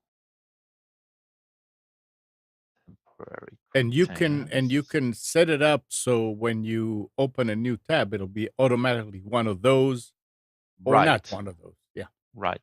There's a couple of others, other extensions that are very good with containers, but these two are like the first that I install usually. I think there's one.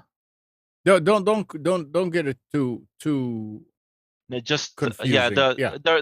there are extensions that gives you a visual cue of showing you in which containers you are by changing colors and stuff like that. So those work very well with that. But with temporary containers in the options, all that you need to do is just switch on automatic mode. And once you switch on automatic mode, every new container, unless you requested a specific named container, will every new tab, unless you specify the specific container, will open in a temporary container. And that means whatever you do in that container, that is an incognito, that's equivalent to a private session or an incognito session contained on that tab, and it will die about 15 minutes after you close that tab. The reason they keep that 15 minutes on is because it allows you to undo a closed tab, but that's it. But still, I mean, even if you keep the 4 tabs open and you go from one tab to another and go somewhere else. There are like 4 different browsers working with 4 different profiles working. Yeah. Let's put it this way. If you go to Gmail on one tab and then you go to Gmail in another tab, you'll need to log in again on both of them. They don't touch one another. They don't know you're already logged in, right? Yep. And Gal was here and he showed me and wow. Yeah. Nice. Yep. It's that's the way. Since they introduced it, I took it as a dare on myself to see if it's comfortable to use, because I thought yeah, I was never big on clearing cookies and history. It didn't really bother me. The only time I would do that would be when I was troubleshooting something didn't work, or I needed to clear the history. But and I always viewed the fact that the cookies that are being collected, they usually make my life easier, right? It makes Google remember more where I was. It makes Amazon remember my user, and I don't need to relog in. And all that's great. But once I started to work with the temporary containers on auto mode, seeing if that would affect my workflow productivity, it has not. It has not affected that at all.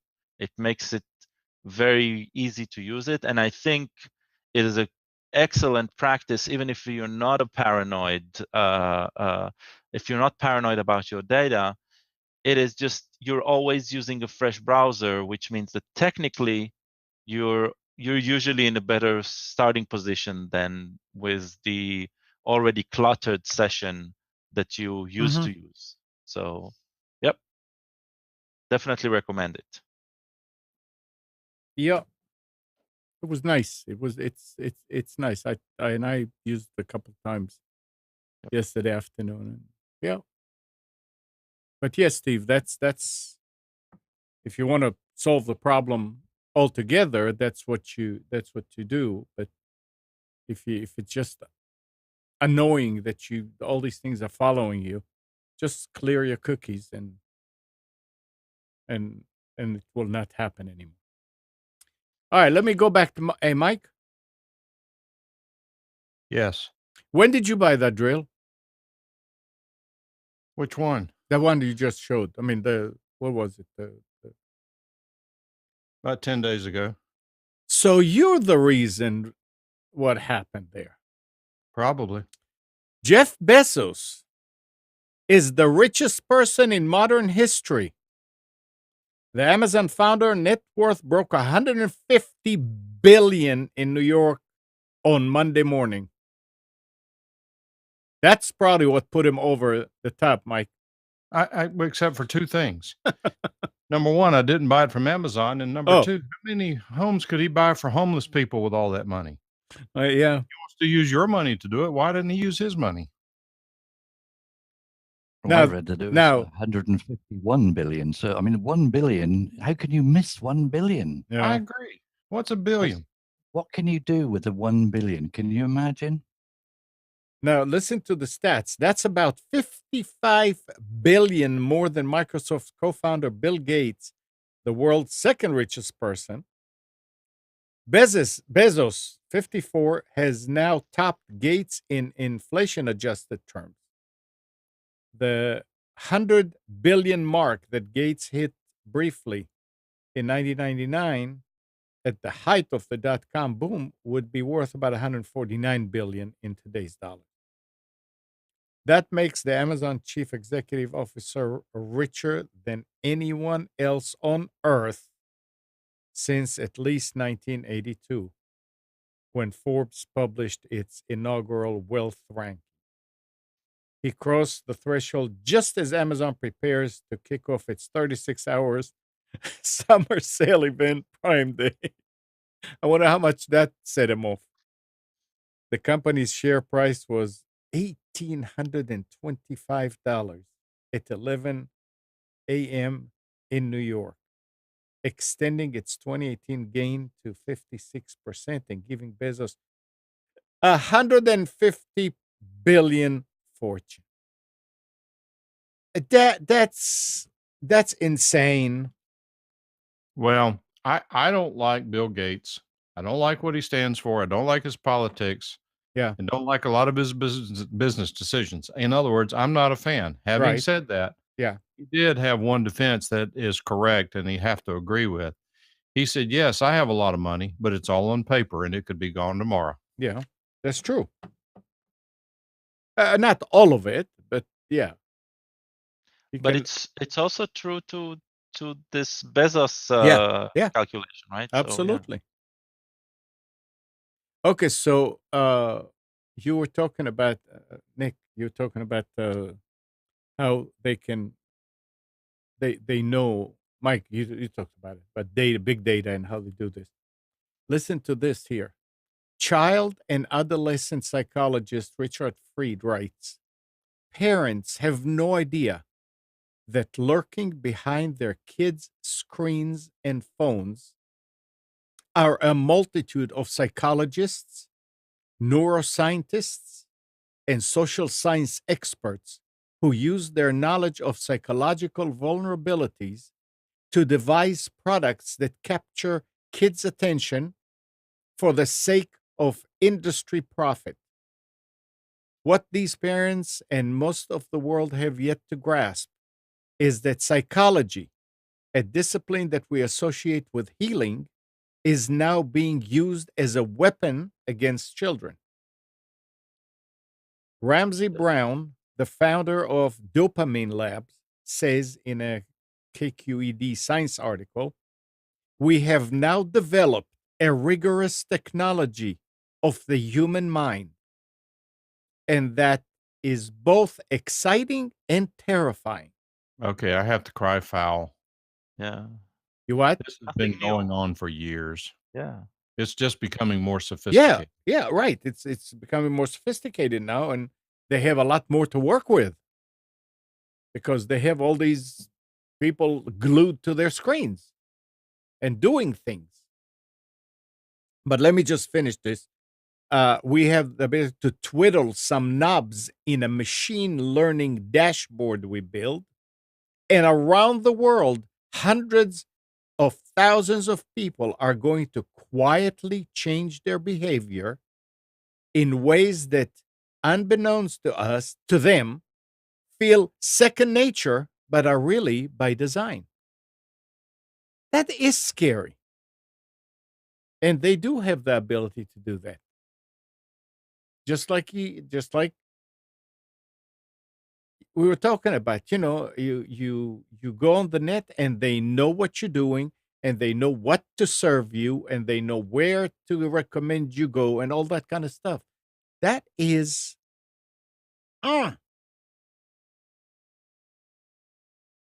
So go ahead, Mike.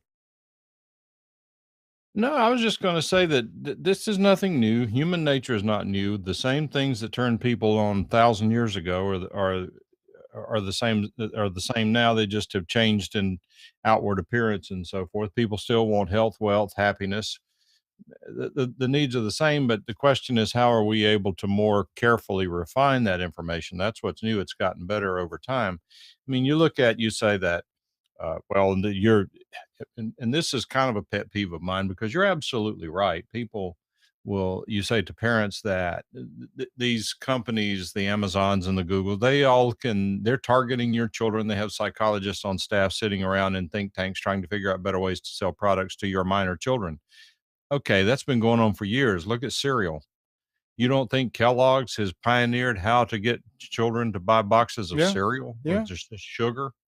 I mean, it's insane. There's nothing new there.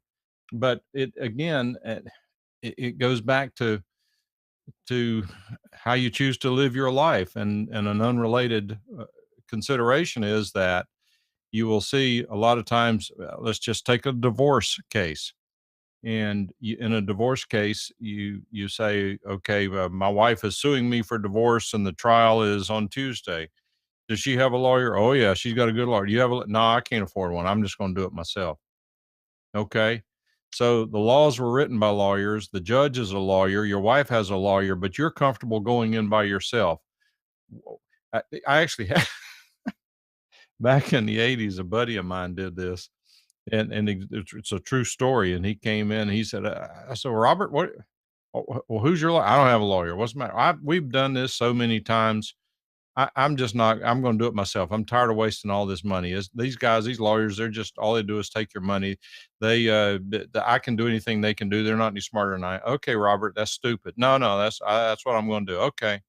2 hours later, his mother calls me, Mike, Robert's in jail. It's okay. So all I'm saying is that the other side, whether it is the cereal manufacturers, whether it's the big data people, they are very, very sophisticated. And we have this discussion an awful lot in politics. People say, oh, well, I'm going to trust my representative to do the right thing. You're not naive, you're stupid. And because it is so sophisticated, they have so much information on their end, they have so many ways of manipulating the system, you don't have a chance. Yeah, they do. They do. So this reminded me of something very old, and yeah, I found what it reminded me of. I guess you all heard about Noam Chomsky, right? In 1988, he wrote a book, Manufacturing Consent. This is exactly this, right? I haven't read the book. I've seen some movie based on it. It was okayish, interesting, but there's nothing new in this concept. The world is being controlled behind the scenes by those who will to control it. It's always been that way. The fact that it's more complex, maybe more precise, what else is new? I mean, this is a regular topic of discussion on Against the Norm. We got the shadow government out here trying to control what we're thinking and doing. That's crazy. We're going after these people. Hey, I saw this. I bookmarked it throughout the week. So, Walmart is thinking of building a Netflix clone, a streaming movie service. So they have a streaming service. It's called Vudu. You may have seen it before. They have a lot of free stuff on there. It's on most smart TVs, but I don't think it's really caught on like Amazon has. And looks like Walmart's going to be getting into that game. Well, I can tell you that I will not be subscribing to any new services unless it is instead of some other service, with the caveat being the offering would have to be dramatically different from in addition to anything that's out there for me to add an additional monthly service. Well, I'll tell you, I haven't watched Netflix in a while, and I was actually up at Amnon's this week, and was it Monday night? Was it Monday night, Amnon? Yeah. Monday night, we were sitting down after everything and watching television, and Amnon's wife was scrolling. Kathy was scrolling through Netflix, and it was insane to see how much stuff on there was gone that used to be on Netflix. Because they purchase their stuff in. They don't purchase it, but they license it in periods of time. And half the things that we were throwing out names of movies and TV shows, you'd search, it would be gone. You search, it be gone. You search, it be gone. It was a little disappointing. So, but did you search for Obama and Michelle? I didn't. No. You should have. That's the new feature over at Netflix. They put them on the board of directors, and they've hired them as video producers. Not kidding. And at the same time, Western Digital is planning to shut down its factory near Kuala Lumpur, then sell the facility. Hard drive shipments have dropped significantly in recent years, and after briefly spiking in the aftermath of the 2011 Thailand flood that heavily depressed drive production due to widespread water damage. That doesn't mean that they're going out of business. They're going into SSDs only. Well, they have more than one factory. Yeah, but I mean that's big. That's big, and it shows a big movement. Well, the sales of vacuum tubes are down too. Yep. Nick just bought some, so he revived it by 100%. He bought one. What did I buy? I didn't buy a hard drive. No, not a hard drive, vacuum tube. Oh yes, yeah, big money. Yeah, no whammies. Now I have a pet peeve. You? Skype. How much are you paying for Skype? The application. I'm not. All right. Oh yeah, this is Skype's redesign, launched last year, was met with mixed reviews. But the company is forging ahead by rolling out a number of its new features to other platforms, including the desktop.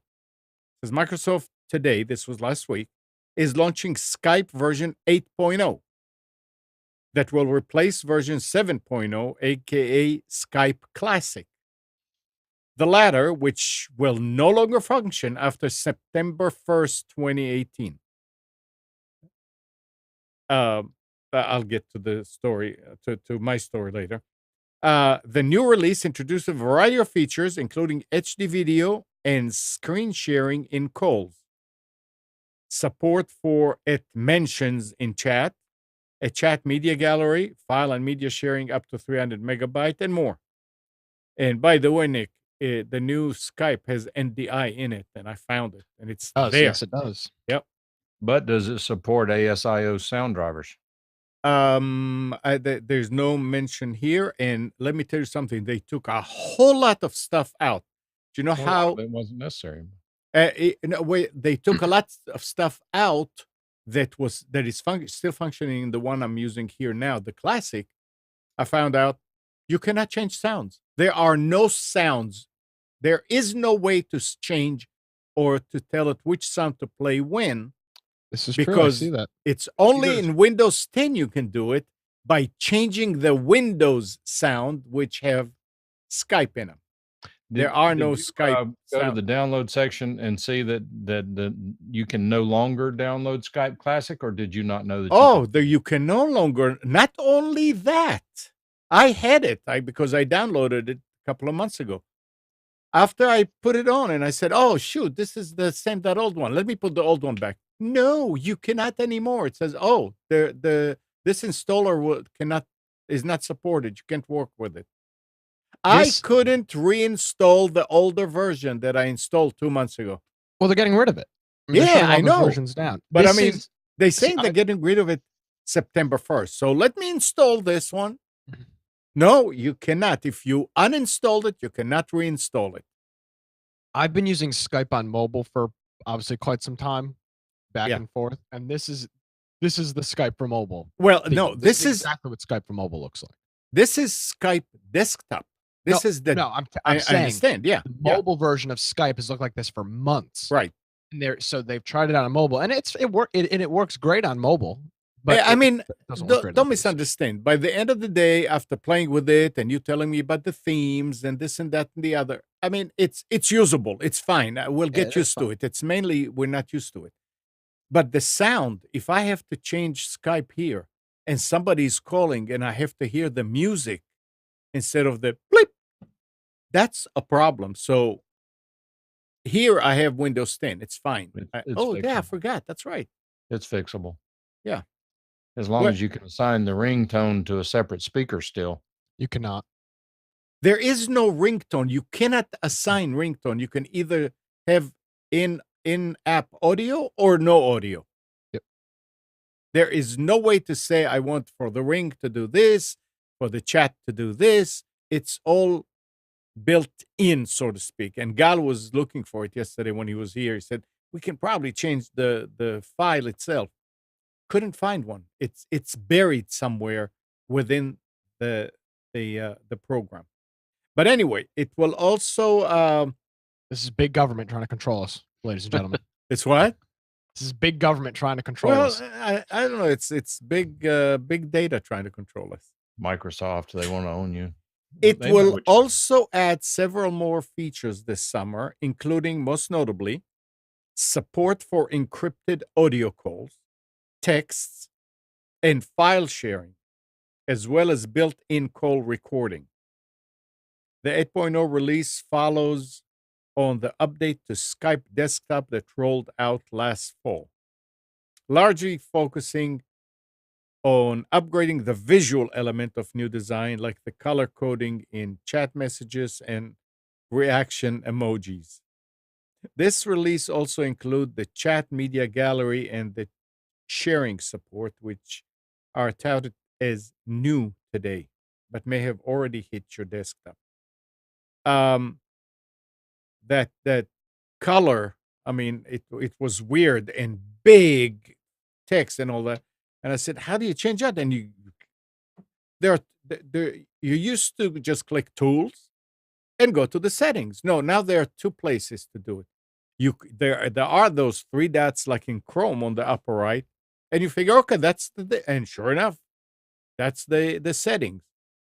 But to get to the settings that control all the other stuff, you have to click on your icon on the upper left. Then it opens a different menu.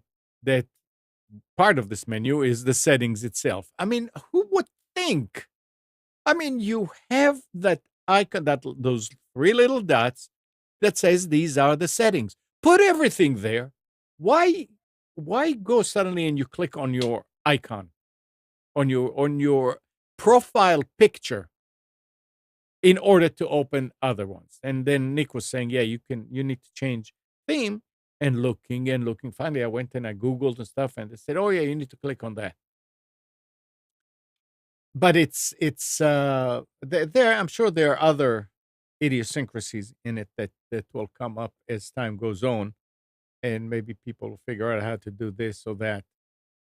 But privacy with the current one, you go to privacy and you can set it up. I want only my contacts to see me, and I want to do this. And there's a bunch of options for privacy. None in the new one. None.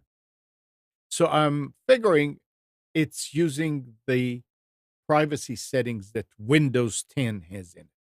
So Windows 7, 8, that's it. No more such control over Skype. And Skype has to have a file sharing, and what they call it? Well, this is them. If I know you don't know this, Sam, but if you use Snapchat or Instagram or anything like that, this is them trying to become a social, not a social media, but incorporate some of those social media elements, like the media gallery and stuff like that. That's very, you remember Skype used to be, I mean, I don't know, we're in 2018, 10 years ago, Skype was a social media in some respects, not your traditional social media, but I think that there was a lot of, I remember all the different, we used to have a whole bunch of different groups on Skype of all different people.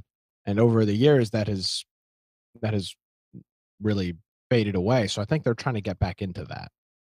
So, and the other thing that I read about it, ICQ rules. a what? ICQ rules.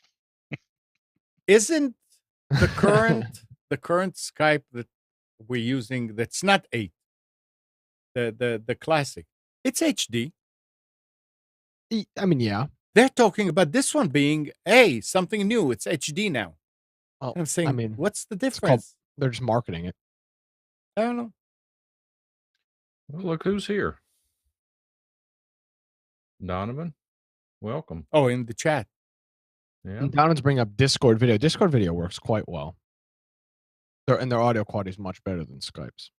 Discord is an amazing product. Yeah. But the real solution is vMix Call. How are they making money?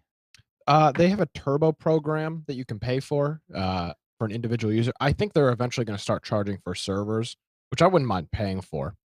We pay for Skype to get what we want. Yeah, I mean that's kind of our. But we've got a pretty big Discord server. We've got probably I don't know, 400 people in our Discord for the Infection Podcast show, and we're very happy with it. We're very, very happy with it. Is it WebRTC? It can be WebRTC if you run it on the website.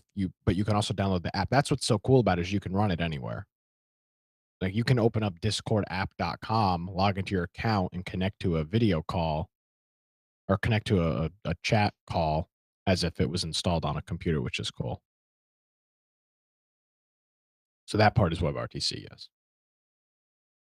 And there's a new service on the web, PeerTube. So it goes, a crowd-funded project known as PeerTube has blown through its initial goal of 53,000 euros collected in 42 days. The project aims to be fully decentralized version of YouTube, whose computer code is freely accessible and editable, and where videos are shared between users without relying on a central system. The goal is PeerTube to officially launch by October, and PeerTube relies on a decentralized and federative system. In other words, there is no higher authority than that manages, broadcasts, and moderates the content offered. It is the case, as is the case with YouTube. So go look at it. I mean, I tried to register. I couldn't register. It's like in a loop. What's the URL? Started. What? What's the URL? It is peertube.com. I don't know. Just do a search for PeerTube. PEER tube. I don't see It's like PeerTube.video. It's like a what? It looks like a video. PeerTube.video, maybe? I don't know. I don't remember, but it was join peertube.org. Yeah, but you see, peertube.org. But you can't join. I tried and it didn't work. It kept going around in circles. When you finally click it, it goes back to the beginning of get started. But it's who knows? I mean, this is interesting. Framatube.org. It says, in all, more than 4,000 people are currently registered at PeerTube for a total of 338,000 views for 11,000 videos. So it's still fresh, new. It does not display ads. In terms of monetization, we wanted to make neutral too. And the origin of PeerTube, the site will rely on support button at the start, but people will be able to code their own monetization system in the future. So you could make money from what's going on there, but you have to do it yourself. It's not like YouTube where you just check a box. Interesting. Yeah. PeerTube. And I guess they're in in Europe because they're talking about euros. But 53,000 euros in 42 days. Somebody is believing in them. And anybody here use Venmo? Yes, I use it all the time. Venmo, the mobile payment app, won't say why it exposes users' data to the world whenever they make a transaction. They don't. Hang Do Thi Duck, a Berlin-based privacy Gesundheit. researcher, found that every time someone sent or received money using the PayPal-owned mobile app, which had over 7 million users in 2017, the transaction was public by default and was broadcast on Venmo's API. In other words, everyone can see your transactions, even without the app. The company did not respond to ZDNet queries, but in a blanket statement said it takes privacy of users seriously. Okay, Now, so I've got to explain because that story's not doing justice of that whatsoever. Right. All right. I mean that is a huge mischaracterization of the whole service. There is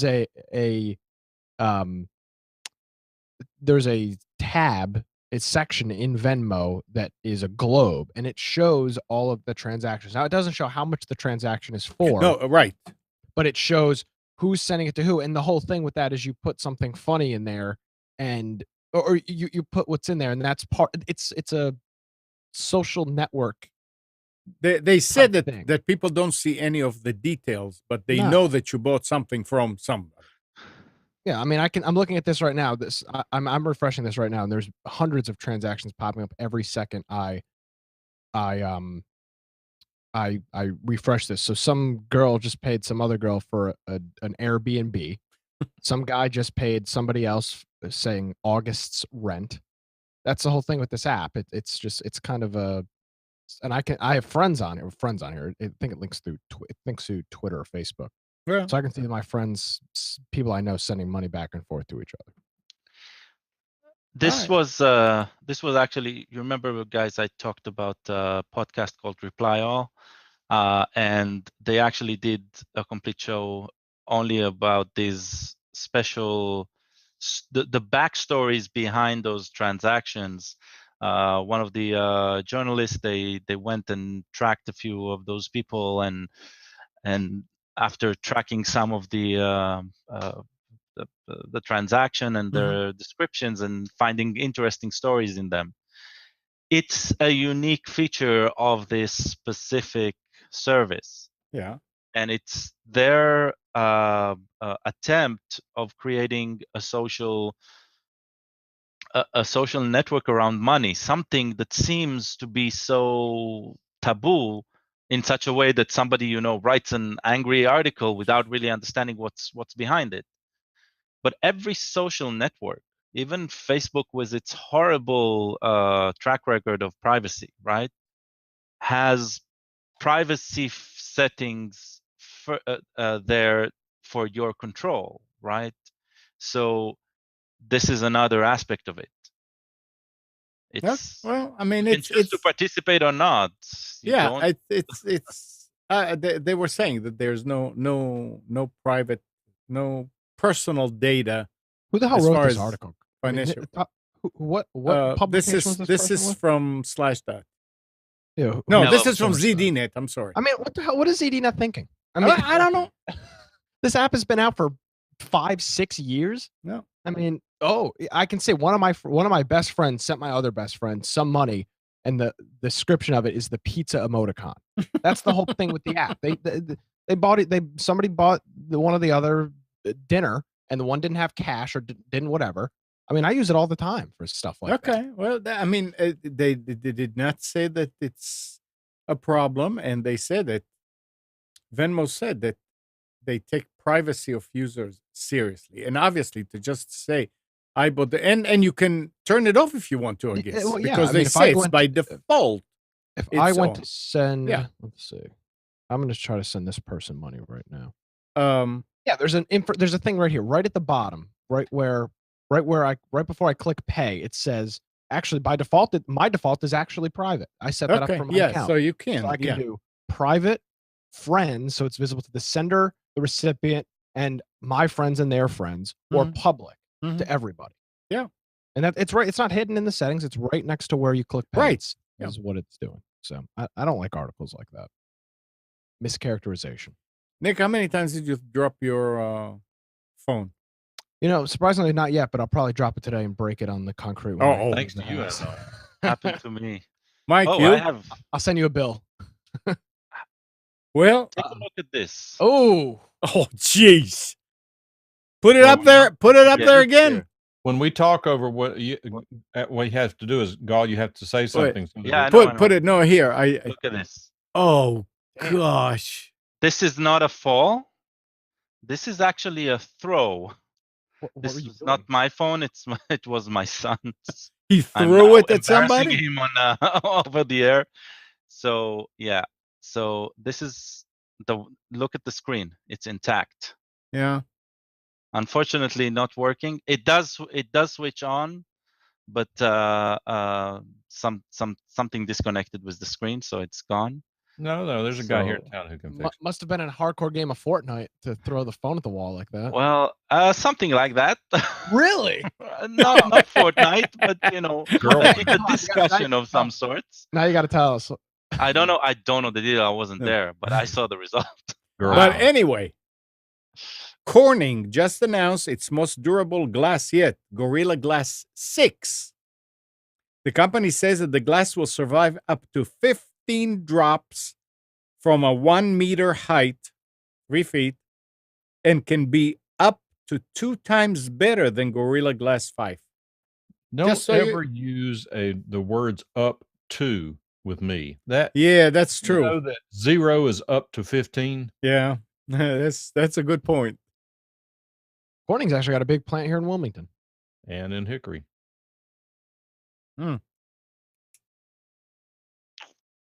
Anyway, anything else? Yeah, I got my electrical panel in and also my saw put together. You did? It's a Christmas miracle. Wait. You got the electric line run? Yep.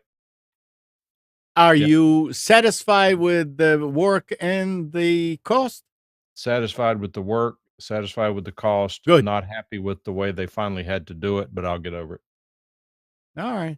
They ran it good. under the house. Congratulations. They ran the conduit along the wall of the garage. And for most people, you wouldn't notice it, but I wanted it so that it wouldn't be that obvious. The good news is that there's nothing on the outside of the house that's visible, so it's a trade-off. Put the ivy and it will just grow around it then. I'll paint it or something. Hang towels on it to dry or something. Yeah.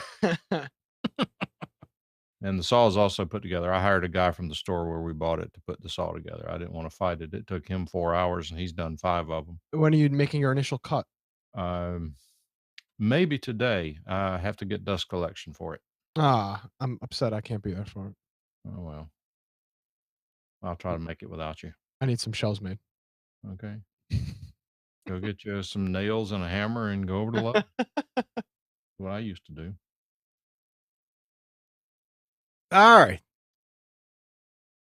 Wasn't there something else, Amnon? There was one thing I asked you to remind me about, and I don't remember what it was.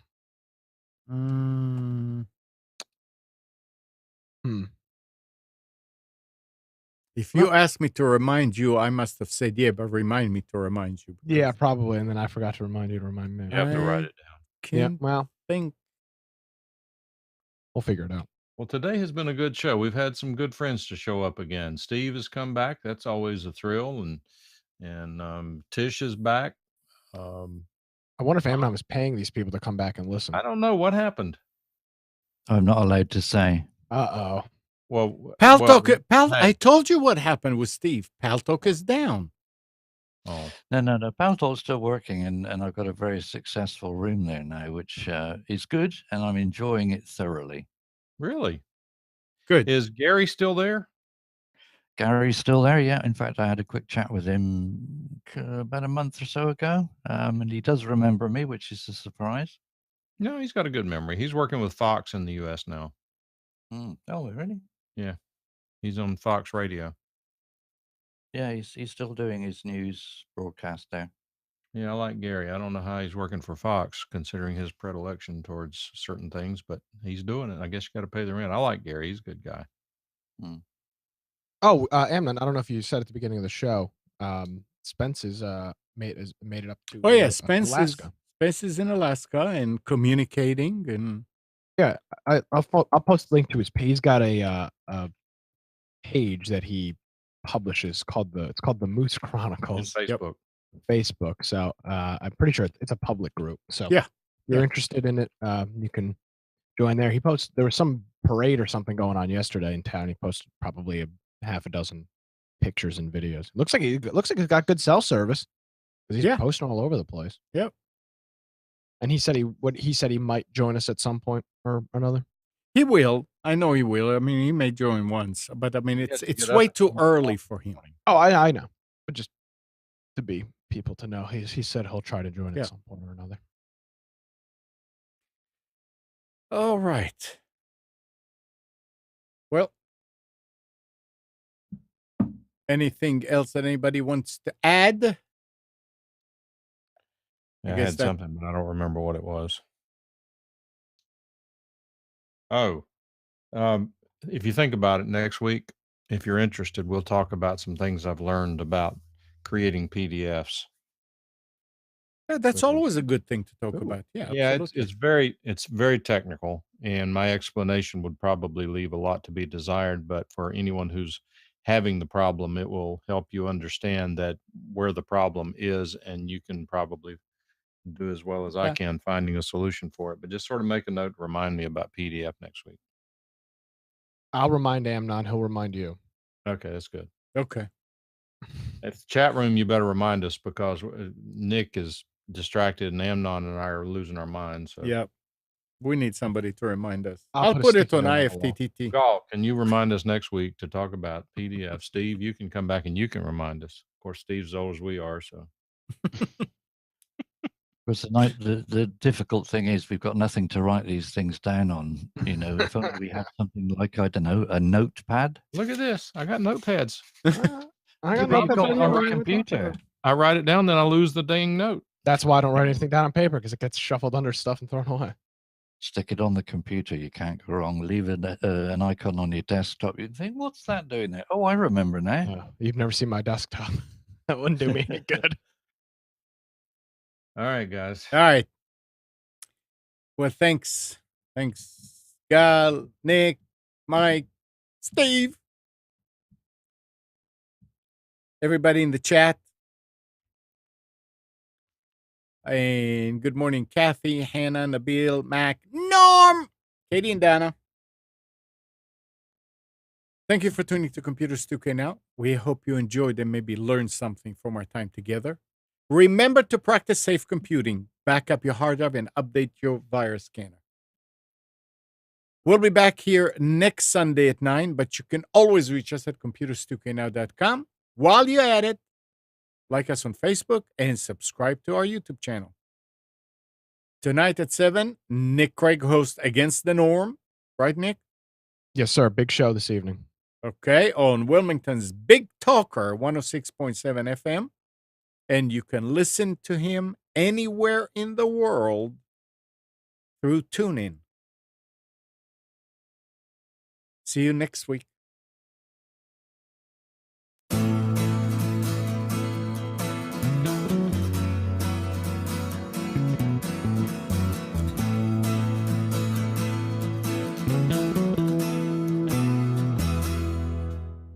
You are tuned to the Nissan Communications Network.